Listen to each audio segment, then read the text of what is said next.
ఇలా కూర్చున్న చిరంజీవి గారు మా నాన్నగారు చూసి లేచి నించుని నమస్కారం పెట్టారు. చాలామంది రచయితలు, జర్నలిస్టులు, చిరంజీవి గారు చుట్టూ జర్నలిస్టుల బృందం ఒకటి ఉంటుంది, ఒక పాజిటివ్ బృందం ఒకటి ఉంటుంది. వస్తే ఆ శాసనసభ్యులు రిలీజ్ చేయాలంటే తెలుగుదేశం శాసనసభ్యులకి చిరంజీవి గారికి, చంద్రబాబు నాయుడు గారికి పోలికలు ఉన్నటువంటి ఈ రచన చదివాను.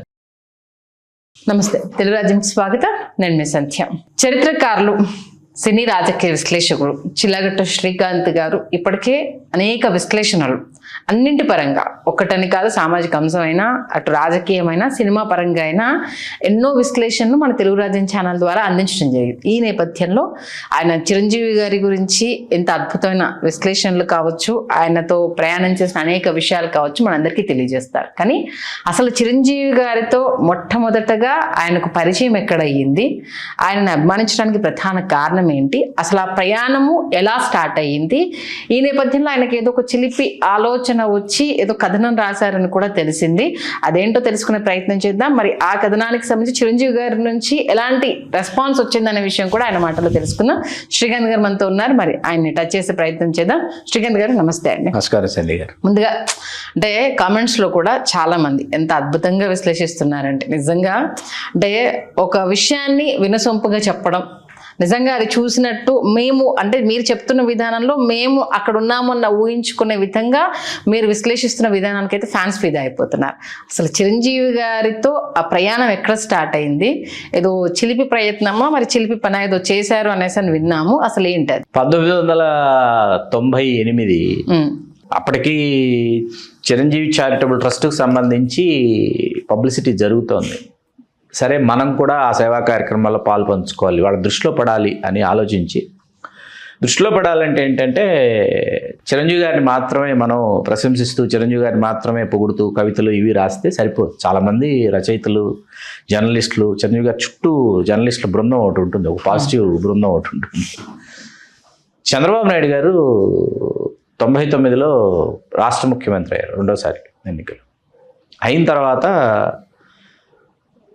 నాకు 99 డిసెంబర్లో మా పెద్ద మనుషులు తెలుగు జాతీయ పక్షపత్రికలో ఎన్నికలు అయిపోయిన తర్వాత చిరంజీవి గారు, చంద్రబాబు నాయుడు గారికి సంబంధించి కొన్ని సిమిలారిటీస్ కనిపించినాయి. ఓకే, కనిపిస్తే నేను వెంటనే ఒక ఫ్లోలో రాయటం మొదలుపెట్టాను కూర్చుని. చిరంజీవి గారు, చంద్రబాబు గారు, వాళ్ళిద్దరికి సిమిలారిటీస్, పోలికలు కనిపించినాయి. కూర్చుని రాస్తుంటే వచ్చేస్తుంది, రాసుకుంటూ వెళ్ళిపోయిన తర్వాత ఇది భలే ఉంది అనుకుని సరే ప్రింట్ చేసాం. డిసెంబర్లో ప్రింట్ చేసాం, మ్యాగజైన్ ప్రింట్ అయిపోయింది. అదే డిసెంబర్లో కరీంనగర్లో బ్లడ్ డొనేషన్ క్యాంప్, చిరంజీవి గారి అభిమానులు స్వచ్ఛంద రక్తదాన శిబిరం. అప్పటికి నన్ను తిరుపతిలో రక్తదాన శిబిరంలో చూశారు, స్వామినాయుడు గారు చూసి కరీంనగర్లో జరుగుతుంది, మీరు తిరుపతిలో చిరంజీవి గారి గురించి మాట్లాడింది చాలా బాగా మాట్లాడారు, ఆయన సినిమా జీవితంలోని విశేషాలు, సినిమా డైలాగులు ఇవన్నీ అని చెప్పి నన్ను కరీంనగర్కి వచ్చి, కరీంనగర్లో కూడా ఆ ఫంక్షన్ అడ్రస్ చేయండి అన్న. సరే, వచ్చిన తర్వాత నేనేం చేశాను, తెలుగుదేశం అధికారంలో ఉంది, తెలుగుదేశం శాసనసభ్యులను ఆహ్వానించాను. వస్తే ఆ శాసనసభ్యులు రిలీజ్ చేయాలంటే తెలుగుదేశం శాసనసభ్యులకి చిరంజీవి గారికి, చంద్రబాబు నాయుడు గారికి పోలికలు ఉన్నటువంటి ఈ రచన చదివాను నేను. ఓకే, రాజా రవీంద్ర గారు వచ్చారు ఆ రోజు, ఆయన చీఫ్ గెస్ట్. ఆయన విని భలే ఉంది అని చెప్పేసి వెళ్ళి చిరంజీవి గారికి చెప్పారు. ఓకే, రాజా రవీంద్ర గారు, చిరంజీవి గారు వెళ్ళిన వెంటనే మరుసటి రోజు చెప్పేశారు, ఇలా శ్రీకాంత్ అంట మీ అభిమాని మదనపల్లి నుంచి తీసుకొచ్చారు, అతను ఇట్లా చేశాడు, భలే ఉంది అని చెప్పిన తర్వాత చిరంజీవి గారు స్వామినాయుడు గారు కలిసినప్పుడు ఏంటి ఎవరో ఏంటి ఇలాగంటే అవునండి ఆహా విని ఊరుకున్నారు. సరే, ఈసారి వచ్చినప్పుడు తీసుకురా అయిపోయింది. ఈ స్వామినాయుడు గారు ఎగ్జైట్ అయ్యి ఫోన్ చేశారు. మేము మదనపల్లిలో ఉండేవాడు, హైదరాబాద్లో లేను, అప్పటికి మదనపల్లిలోనే ఉన్నాను నేను. ఫోన్ చేసి స్వామినాయుడు గారు చెప్తే మళ్ళీ ఈసారి వచ్చినప్పుడు కలుద్దామండి. నేను చాలా, అంటే చిరంజీవి గారిని కలవడానికి నేనేం తొందర పట్టం లేదు, కలిసి కూర్చొని మాట్లాడటం నేనేం తొందర పట్టలేదు, పాపం ఆయన్ని అలా ప్రశాంతంగా ఉండనిద్దాం అనేటటువంటి ధోరణిలో ఉంటే మా నాన్నగారు ఎగ్జైట్మెంట్ తట్టుకోలేదు. లేదు మనం వెళ్ళిపోవాలి, కలవాల్సిందే అని చెప్పి మా నాన్నగారు బయలుదేరి వచ్చారు. అప్పటికి అన్నయ్య సినిమా విడుదలైందండి, జనవరి 7, 2000 అన్నయ్య సినిమా విడుదలైపోయింది. జనవరి 30 Annapurna first floor Anji shooting. Swami Naidu గారు వచ్చి తీసుకెళ్లారు అన్నపూర్ణ స్టూడియోస్కి. తీసుకెళ్తే చిరంజీవి గారు ఏంటంటే సింగిల్ కాస్ట్యూము, దాని మీద బ్లడ్ మార్క్స్ అయ్యి ఉంటాయి. ఆ షూట్లో ఉన్నారు, అంటే విఎఫ్ఎక్స్ షాట్స్ తీస్తున్నారు. మేము వెళ్ళేటప్పటికి శ్యాంప్రసాద్ రెడ్డి గారు వెయిట్ చేస్తారు చిరంజీవి గారి దగ్గరికి మమ్మల్ని తీసుకుని. నేను ఆశ్చర్యం, మనకేంటి అమ్మూరు, తలంబ్రాలు, అంకుశం, ఆహుతి, ఆ ప్రొడ్యూసరు ఆయన చిరంజీవి గారితో సినిమా, ఆయన మన కోసం ఎదురు చూడటం ఏంటి అని చెప్పేసి కొంచెం ఒకంత సిగ్గుపడి నేను వెనకాల, మా నాన్నగారు వెనకాల నుంచి ఉంటే రెండుని చిరంజీవి గారిది థర్మాకోల్తో బిల్డ్ చేసిన రూమ్, క్యారవెన్స్ లేని కాలం చెప్తున్నాను నేను. ఓకే. లోపలికి వెళ్ళగానే ఇలా కూర్చున్న చిరంజీవి గారు మా నాన్నగారు చూసి లేచి నించుని నమస్కారం పెట్టారు అనమాట. నాకు ఒక్కసారిగా ఎంత ఆశ్చర్యం, ఆనందం. చిరంజీవి గారు లేచి నించొని నమస్కారం పెట్టడం ఏంటి. మా నాన్నగారు కూడా చాలా ఆనందపడిపోయారు. కూర్చున్న తర్వాత మీరేనా, నేనే సార్ అంటే పరిచయాలు అయిన తర్వాత ఇప్పుడు చదవండి అన్నారు. చదివి వినిపించడం మొదలెడితే శ్యాంప్రసాద్ రెడ్డి గారు కూడా వింటున్నారు. విని చిరంజీవి గారు ఒక పోలికకి చిరంజీవి గారు కూడా ఆశ్చర్యపోయారు. అసలు ఎలా వచ్చింది నీకు ఆలోచన అంటే, ఏంటో సార్ అలా వచ్చింది ఆలోచన అంటే, సరే అన్నారు, విన్నారు, కంగ్రాచులేట్ చేశారు, అయిపోయింది. దాన్ని చిరంజీవి గారికి ఎంతగా రిజిస్టర్ అయిపోయిందంటే అది హత్తుకున్నాయి, బాగా హత్తుకుని ఏప్రిల్ 30 అన్నయ్య సినిమా 100 days ఫంక్షన్, లలిత కళాతోరణం, చంద్రబాబు నాయుడు గారు చీఫ్ గెస్ట్. నేను ఇది మాట్లాడిన తర్వాత, ఈ రచన చదివినిపించిన తర్వాత చంద్రబాబు నాయుడు గారిని ముఖ్య అతిథిగా పిలవాలి అని నిర్ణయించుకున్నారు. ఓకే.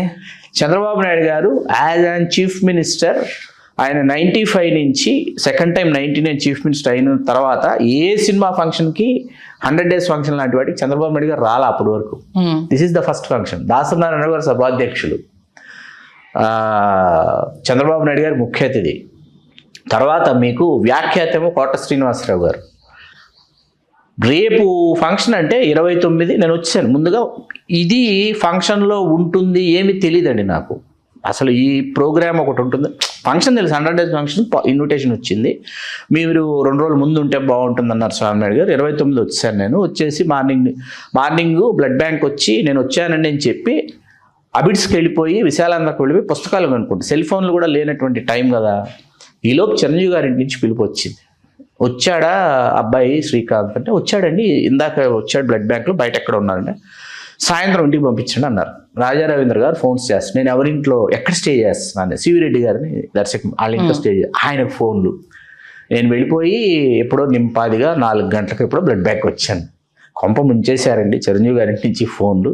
వెంటనే రాజా రవీంద్ర గారికి ఫోన్ చేసి, ఇదిగో వచ్చాడండి బ్లడ్ బ్యాంక్లో ఉన్నాడంటే, అర్జెంటుగా తీసుకుని చిరంజీవి గారింటికి తీసుకురండి అన్నారు. 5 చెక్ పోస్ట్, జూబ్లీ చెక్ పోస్ట్లో ఉన్న చిరంజీవి గారి ఇంటికి తీసుకెళ్ళిన తర్వాత 5:30 చిరంజీవి గారు షూటింగ్ నుంచి వచ్చారు. చిరంజీవి గారు, ఆలీ గారు ఉన్నారు, ఏవిఎస్ గారు ఉన్నారు, కోట శ్రీనివాసరావు గారు, అరవింద్ గారు, డాక్టర్ కె వెంకటేశ్వరరావు గారు, చిరంజీవి గారు తోడలుడు, వీళ్ళందరూ ఉన్నారు. అక్కడ ఏవిఎస్ గారు గొప్పదనం అండి. ఏవిఎస్ గారు ఇప్పటికీ మర్చిపోకూడదు.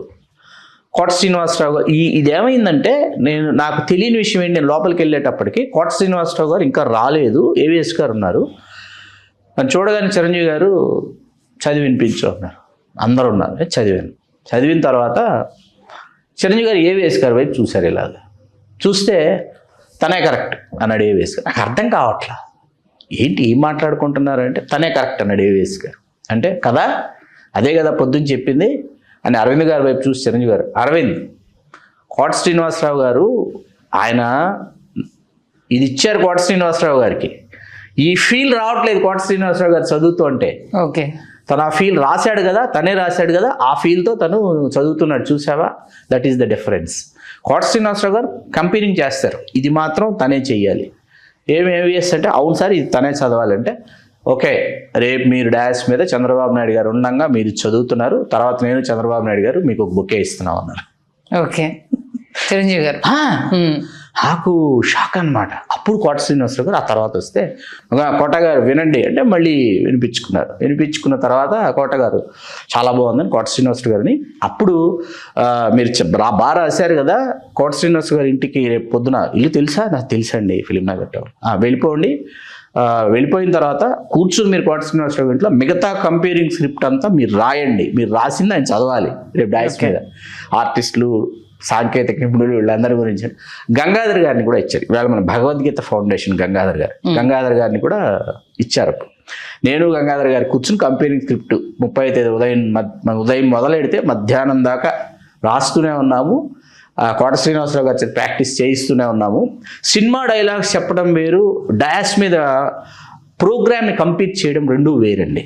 ఈ రెండు వేరు, ఈ రెండు ఒకటే చాలామంది అనుకుంటారు కానీ వాస్తవం కాదు. ఓకే.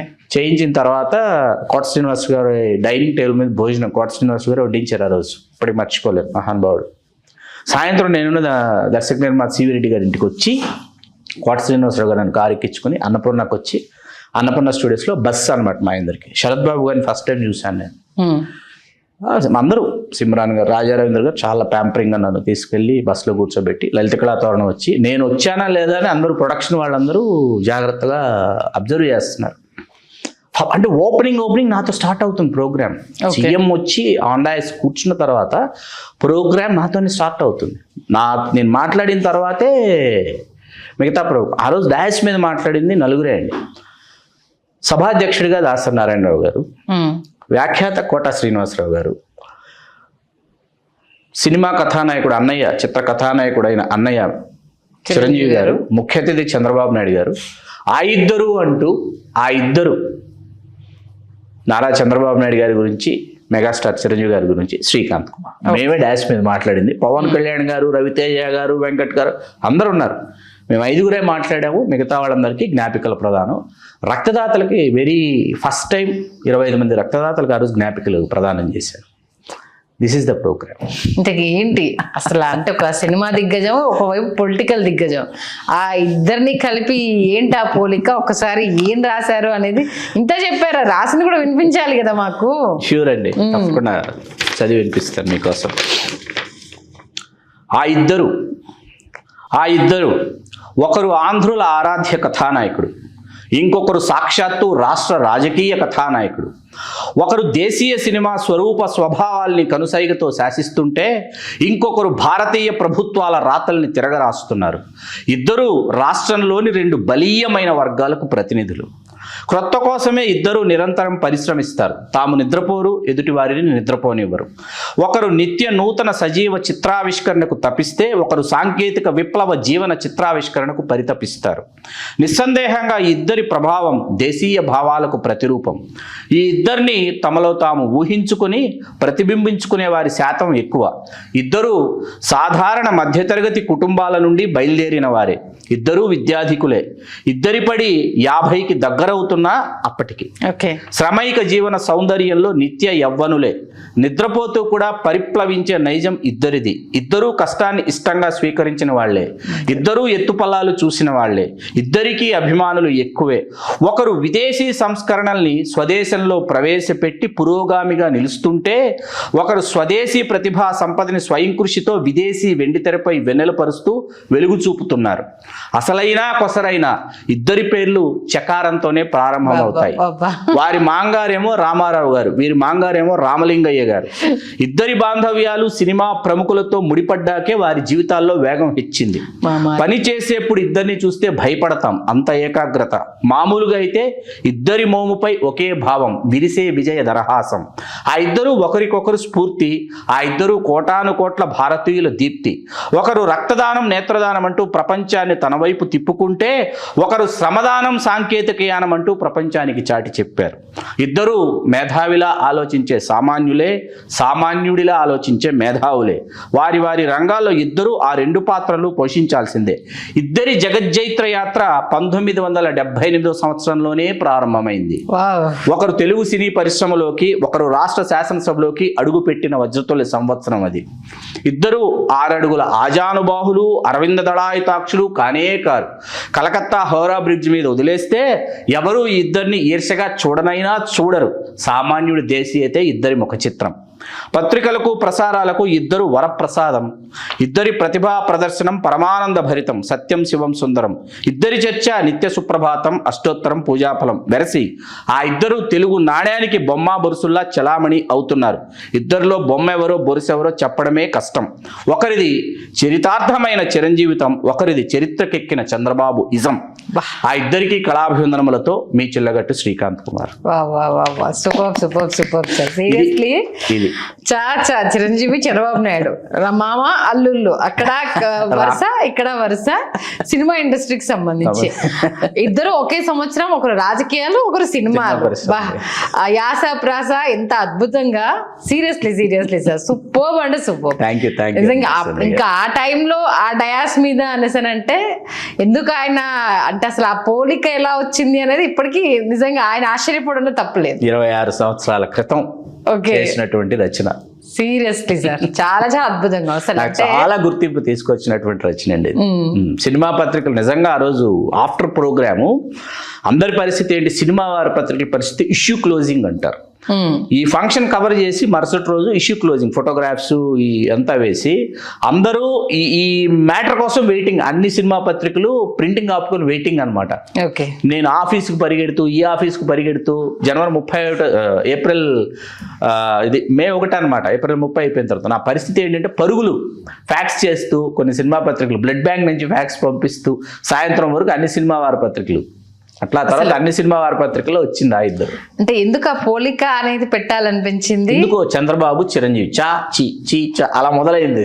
ఓకే, ఒకటే సంవత్సరము స్టార్ట్ అవడము అనేది యాదృచ్ఛికమా అది దైవాధీనమా అనేది సీరియస్లీ మీరు అన్నట్టుగా ఇద్దరు వేరు రంగాల్లో వాళ్ళది నెంబర్ 1 అని ప్రూవ్ చేసుకున్న వాళ్ళు. చంద్రబాబు నాయుడు గారు ఇప్పటికీ రాజకీయాల్లో ఒక జాతీయ అధ్యక్షుడిగా తిరుగు లేకుండా ఇన్ని సంవత్సరాల కెరీర్ ని ఎక్కడ గ్యాప్ లేకుండా ఇంకా అందులో కొంత చిరంజీవి గారు కొంత సినిమాలకు బ్రేక్ ఇచ్చి రాజకీయాల వైపు వచ్చేసి మళ్ళీ సినిమాల్లోకి వచ్చి ఆయన సింహాసనాన్ని ఆయన అధిష్ఠించడం అప్పటిదాకా సింహాసనం ఖాళీగా ఉండటం సాధ్యమైంది. అది సీరియస్ గా నిజంగా ఆయన పిలిచి అభినందించడంలో అసలు తప్పే లేదు.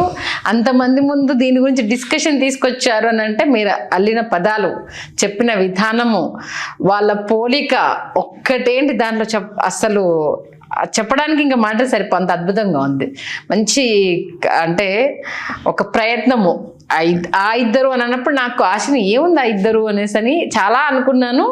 బట్ ఇంకా నాకు మాటలు రావట్లేదు శ్రీకాంత్ గారు. మంచి కవిత్వని అంటే ఇప్పటి తెలుగుదేశం కార్యకర్తలకు కూడా అది చాలా ఆశ్చర్యాన్ని కలిగిస్తుంది. చిరంజీవి అభిమానులకు అది ఆనందాన్ని ఇస్తుంది, తెలుగుదేశం కార్యకర్తలకైతే ఆశ్చర్యాన్ని కలిగిస్తుంది. నిజంగా ఇన్ని పోలికలు ఉన్నాయా ఇద్దరులో అనేసి.